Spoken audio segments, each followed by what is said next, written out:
Hey, I'm Andy Fling, the founder of MakingMusicFun.net. We partnered with Music Notes to create this piano lesson for you to make learning How Far I'll Go for Moana easier and way more fun.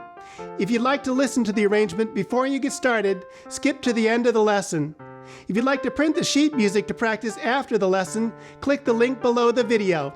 Let's get started.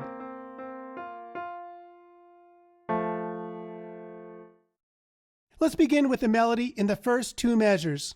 You'll start with finger 1, your thumb on F, and play F, G, A, F, G, A, F, G, A, with right hand fingers 1, 2, 3, 1, 2, 3, 1, 2, 3.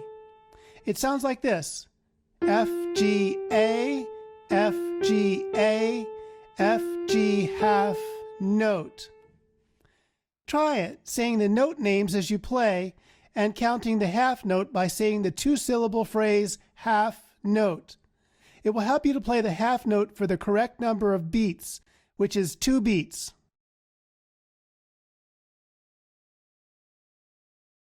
Great! Now let's add the second half of this phrase. It includes a curved line above 2 of the notes. That's a tie. A tie joins 2 notes together, making them one long note. Beginning with your thumb on F, you'll play F, C, F and G with right hand fingers 1, 5, 1 and 2, 4, 1, dotted half. Give it a try, counting just like I did. It will help you to play the notes for the correct number of beats.